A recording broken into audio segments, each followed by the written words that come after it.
This is Happy. We are working on the beginning stages of go outs. Right here, we're just warming up with several go to your mats or go to your place. If you have a place command or go to your bed command, you can use that too. It's really easy to teach this when the dog has a really strong sense of place. So this is definitely where you want to start. And you can use anything. This is a mat with a white towel on it so you can see it really well. You can use their actual bed. I've even seen trainers build platforms or use something as simple as a chunk of wood, a circle, anything that's a marker that you teach your dog. If they go to it, they get rewarded. It has many, many training advantages. Teaching go-outs is just one of them.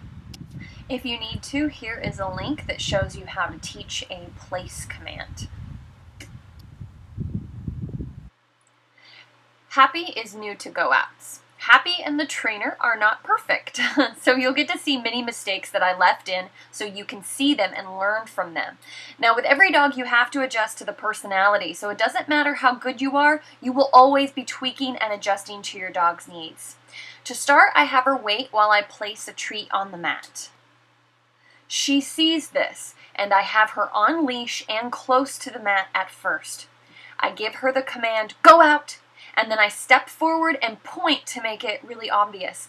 Now, if your dog doesn't drive to the mat to get the treat, then you can use something they know to start with, like go to your mat, a release word like okay, or just get excited and say, go get it. You can also just be within one step of the mat. Once the dog has the treat, you immediately call the dog to you and have them sit in front of you for a proper front, which is optional. You also may need to go to them and put the treat in front of their face to regain attention for them to come and run backwards. Now, especially if a little pop cue doesn't work, and this is just till they get the hang of it. So right here you see me have her wait while she watches me put the treat down, and I make my first mistake. I have lunch meat, which is very light colored, and the blanket is white, so she can't see it. Watch what happens. I put it in slow-mo so you can see her just searching and searching. I'm calling her, even though you can't hear me, I'm calling her to me. She's ignoring me because she thinks she's supposed to get the treat first, which she is, of course. So she finally, there we go, she finally got it that time. Now notice I didn't call her to me or pull her or give her any pop cues or anything because that was my fault. So I just had to wait until she finally found it and then rewarded her for doing a really nice front. Now we do it again. I have her wait and I place another treat on the mat, and we're just going to repeat the same thing.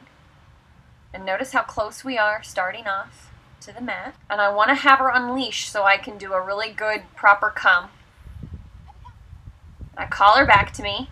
Very nice. That was much better that time. She got the treat right away, and that's because I used regular treats that I also had on me. They were darker colored, so she could see them, so she got them quickly. Made a huge difference in how quick she was to come back to me. Now this one, I fake.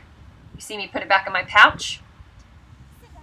Because I want to filter out treats. Look how hard she fights, thinking I have to get this treat first before I go to mom. Now, something I did wrong here is I fought her a little bit too much because I really thought she would come to me.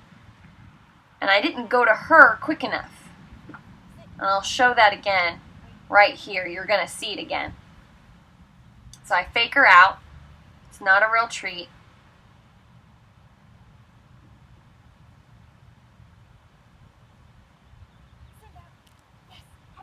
Now I go right in front of her face and pull backwards. Makes it much smoother. I should have done that the very first time. So something to keep in mind when you start filtering out these treats, you need to be right on top of them to get their attention to come back to you because they're confused.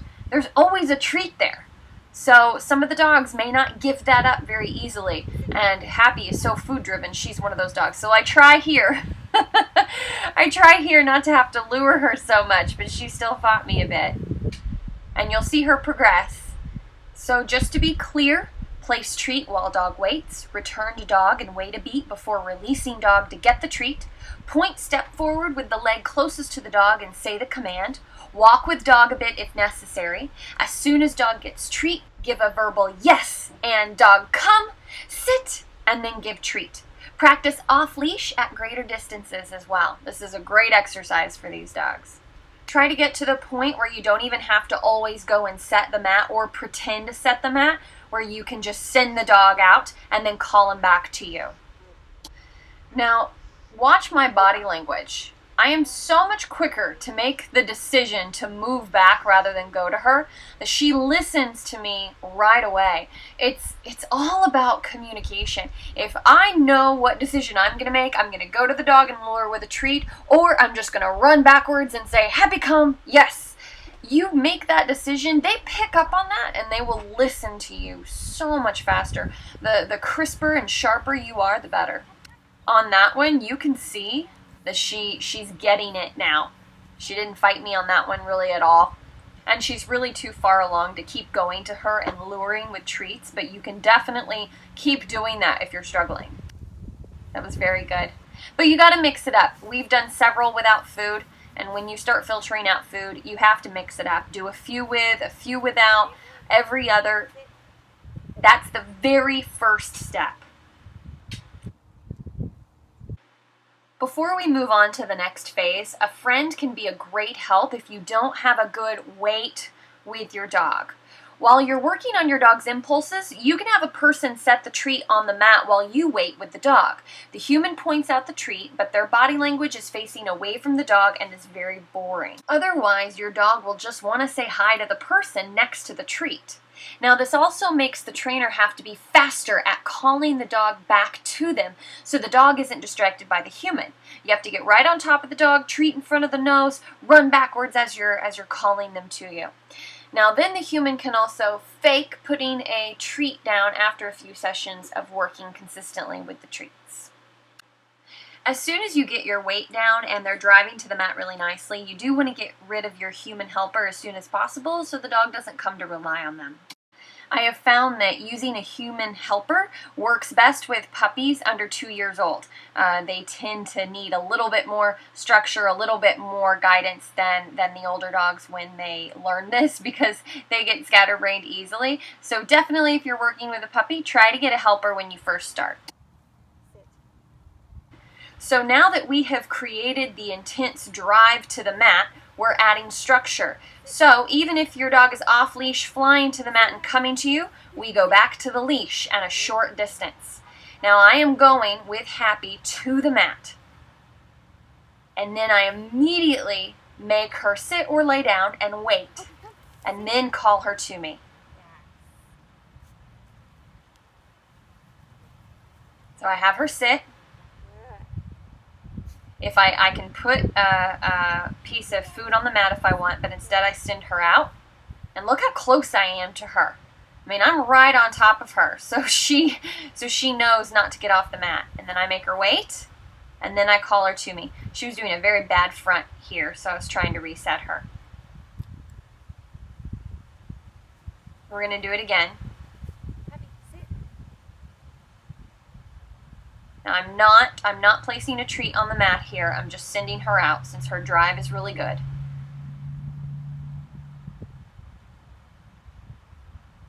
If her drive wasn't good, I would place a treat on the mat.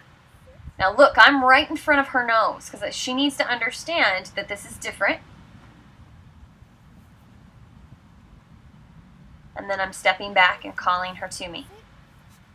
Now what I'll start doing is I'll start putting distance between me and her. But in the beginning, I am right on top of her because I want her to stay in her place, in her little area.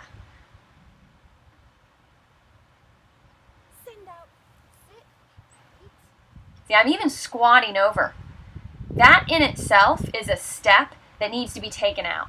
So what you'll see me start to do is instead of bending over right in front of her nose to guide her into that sit and the wait, I'll start to just stand up straight. That is a baby step right there that you need to get rid of, but it's a big baby step. The difference between leaning over the dog versus just standing up.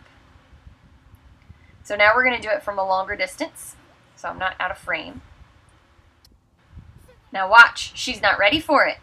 You see that? I even took a big step forward, and she did not drive to the mat. Now this was a little disappointing. She's been doing so good and she has great drive, as you can see, but she was still sticking with me rather than driving out to the mat. So you got to think to yourself, well, how can I fix this? I gave too much space too soon, but you can't just stay close to the mat forever. So she breaks, so I reset her. She's not in big trouble. It's not a big deal. It's just a reset. So this time I place the treat on the mat so I know that I will create drive. And you can actually see it. I've got the chicken here. There, she knows it's there, so I catch up to her so I can have her sit and wait right away. And that's what I'm saying. I'm saying wait and sit.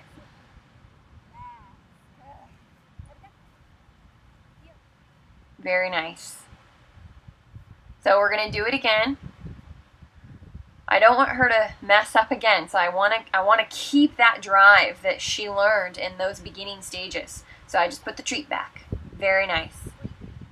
See how she's hesitating now? Look at that. She's getting it. She's also getting a little tired, which helps too. But she's getting it. She's starting to wait on the mat. That was a very good front.